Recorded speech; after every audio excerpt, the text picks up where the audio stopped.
My name is Margaret Collins. I'm 59 years old, a widow, and I live in a quiet neighborhood in Oregon. I've worked as an office manager at a law firm for nearly 2 decades, raised 2 children, Emily, my daughter who just turned 32, and Luke, my 29-year-old son, and spent most of my adult life making sure they never had to struggle the way I did. Last Tuesday, I received an email that changed everything. It was from Emily. No subject line, just her name sitting in my inbox.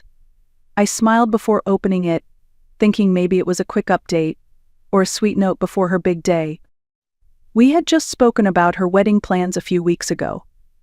I had already contributed $30,000 to help her book the venue, secure a photographer, and reserve the florist she loved since college. But when I opened the email, the smile vanished. Mom, the email started, "No, dear Mom, just Mom," like a label. Emily explained that she, along with her fiancé Andrew and his family, had finalized the guest list for the ceremony in Napa Valley. And after much thought, they decided it was best for me to watch the wedding via livestream, not in person. She added that Andrew's mother was particular about the guest count and wanted to keep things intimate. At the end, she included a line that felt like salt in an open wound. "If you want to be a part of it, you can watch through the Google Meet link we've created. Should be just like being there, LOL." LOL. I stared at that screen for a long time. My coffee grew cold. My hands didn't tremble. I didn't cry. Something inside me quietly shifted, like the ground had cracked open but I was still standing. I replied with just 4 words, "Sure. Enjoy your big day." No emotion, no argument, just a quiet withdrawal. And I knew, deep down, that those 4 words would echo louder than any scream. I didn't want to fight.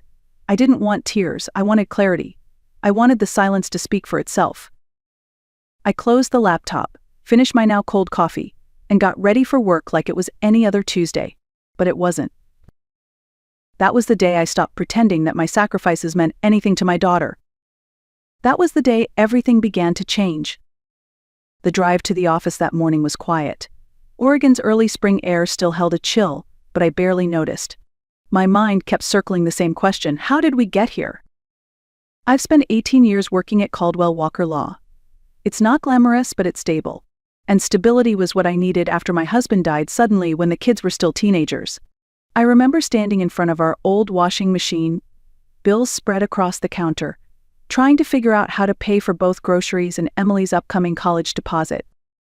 Back then, I didn't think twice about giving up my weekends. I took extra shifts, canceled vacations, skipped birthdays. I told myself there'll be time for me later. There never was.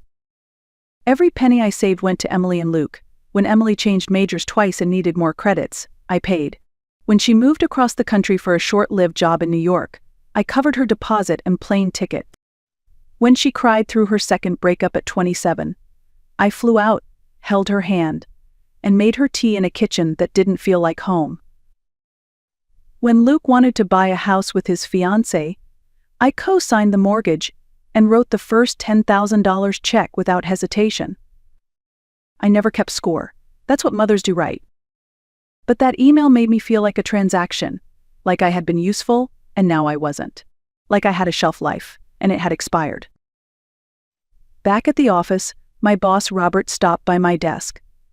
He's one of those rare men who remembers birthdays and how you take your coffee. He noticed something was off right away. "You look like you've seen a ghost," he said, setting a lat from the cafe downstairs on my desk. I wanted to tell him. I wanted to say my daughter just disinvited me from her wedding. But instead, I smiled and said I hadn't slept well. He didn't push. That small act of kindness, the coffee, the silence nearly undid me. After all the noise in my head that morning, it reminded me that I still existed, that I still mattered, even if only quietly. Around lunchtime, my phone buzzed. Emily again. Her name lit up my screen like a spotlight I didn't want. Voicemails, texts. "Mom, please answer. We need to talk. This isn't funny." I didn't listen to any of them, not yet. I just sat there, sipping my latte, and thought, maybe it's time to stop being the one who always answers. Maybe it's time to stop playing a role in someone else's story when they won't let you on the stage. That afternoon, I made a decision that would shift the ground beneath all of us. I wasn't going to scream. I wasn't going to beg. I was going to do something far more powerful. I was going to act. After work, I didn't go straight home. I drove to First Federal Bank, a few blocks down from the office.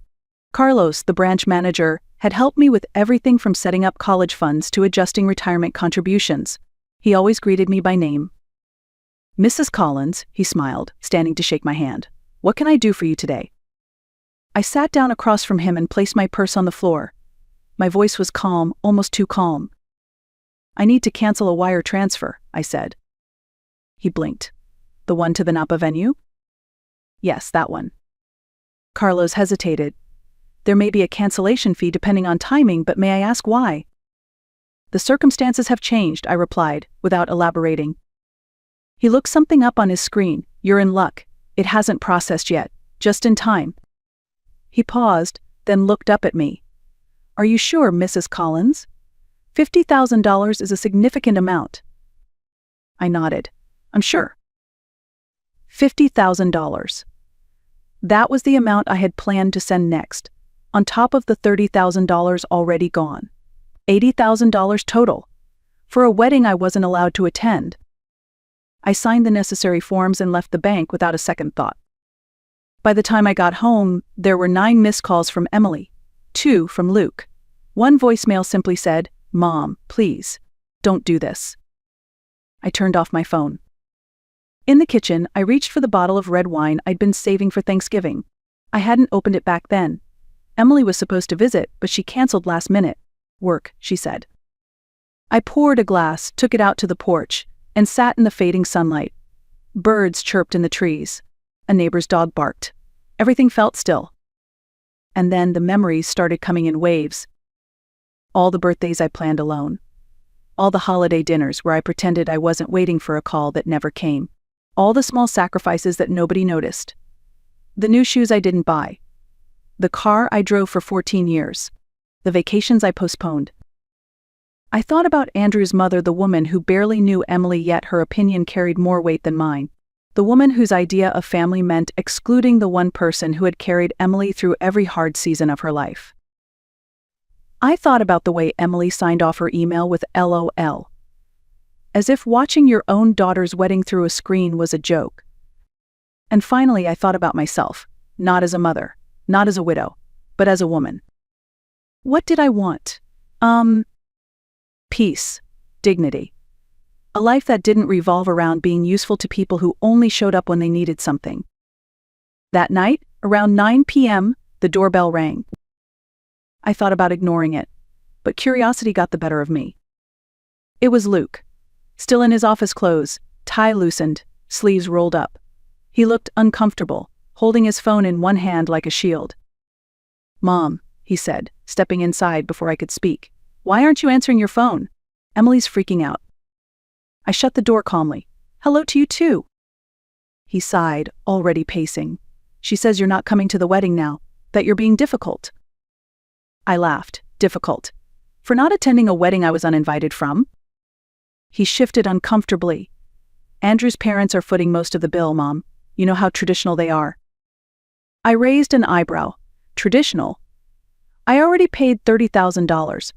I was about to give $50,000 more. That's not tradition, that's a be-out.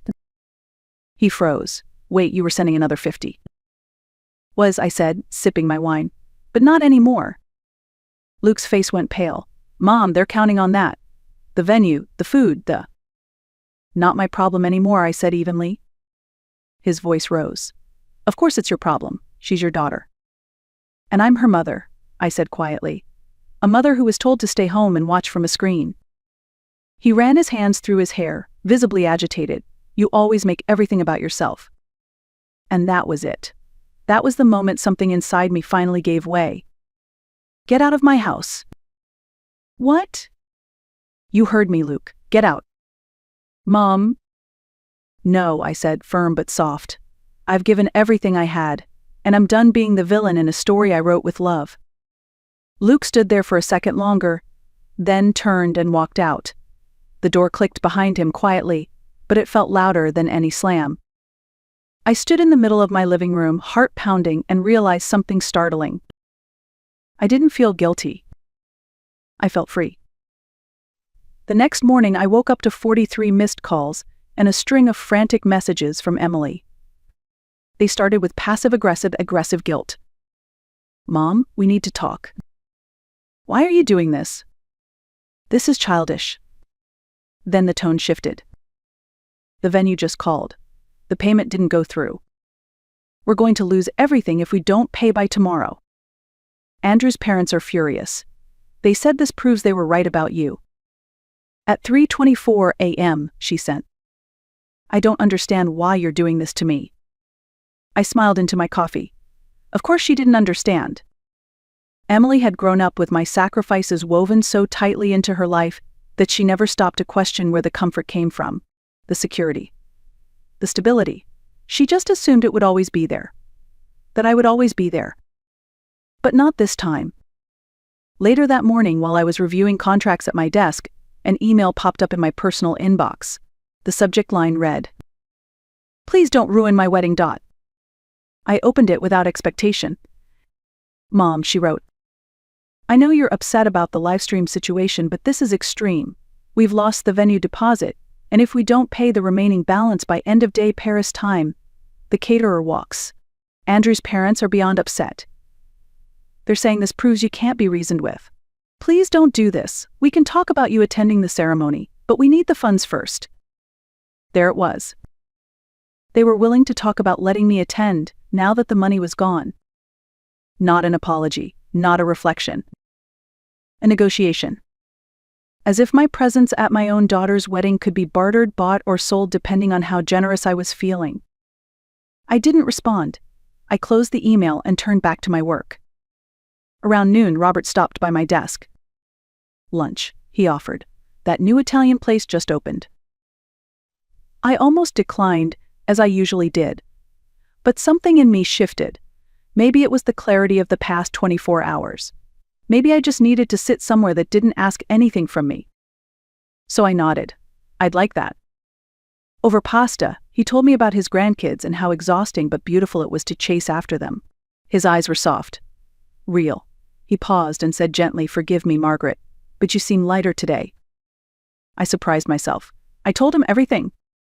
About Emily, the email, the wedding, the money, and what I did. When I finished, he didn't judge. He didn't try to fix anything. He just said, "Sometimes the hardest part of love is setting boundaries, especially with the people we've given the most to." He reached across the table and briefly squeezed my hand. "I think you did the right thing." For the first time in a long time, I believed that too. When I returned to my desk, there were more calls, more texts. But I didn't answer.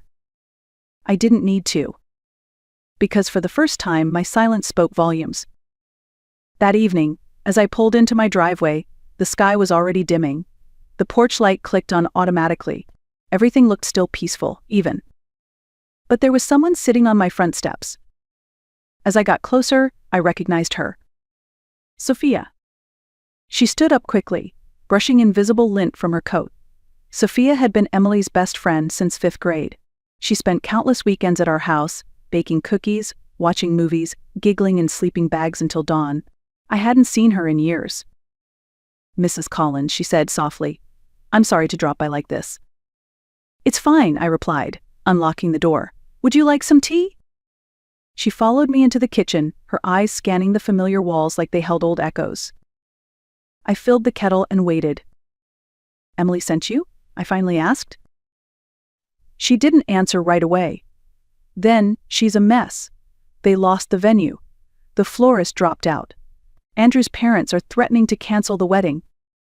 I said nothing, placing 2 mugs on the counter. "She's panicking," Sophia continued. "She knows she messed up. She just doesn't know how to fix it." "Is that why you're here?" I asked. "To fix it?" She shook her head. "No, I'm here to ask, is there anything she can say or do to change your mind?" I paused. Was there? Would an apology change the way it felt to be excluded? To be used like a bank account? To be told you're not welcome unless your money is? I looked at Sophia, still young, still hopeful. "No," I said quietly. "There isn't." Her shoulders sagged. "Not even if she apologizes?" I handed her a mug of tea. Words are easy, Sophia. Especially when people are desperate. But the people who love you, they don't wait until you cut them off to see you. Sophia looked down into her tea, nodding slowly. I get it, she said. Even if she doesn't. I'm sorry, Mrs. Collins. You don't need to be, I replied. We stood in silence for a moment, two women from different generations connected by one hard truth. Sometimes love has limits. Sometimes the only way to be seen is to walk away. Sophia didn't stay long. She didn't try to argue. She just thanked me, hugged me gently, and walked back into the night. And I finally closed the door on a version of myself I had long outgrown. The wedding never happened, not as they planned, anyway. They scrambled to find another venue, but everything was either booked or far too expensive without the money I had once promised. According to Luke, they ended up doing a small backyard ceremony weeks later, just a few relatives and Andrew's parents. I wasn't invited. And this time, I didn't need to be. In the weeks that followed, Emily sent one more email, a long one, emotional, half apology, half justification. I read it once, then archived it. I wasn't angry anymore, just done. There's a strange peace that comes with letting go, not in rage, but in clarity. For the first time in decades, I woke up not wondering who needed something from me, not bracing for another guilt trip disguised as love. I made a new rule for myself: if my presence is negotiable, then so is my effort. I go to work. I read novels. I joined a pottery class.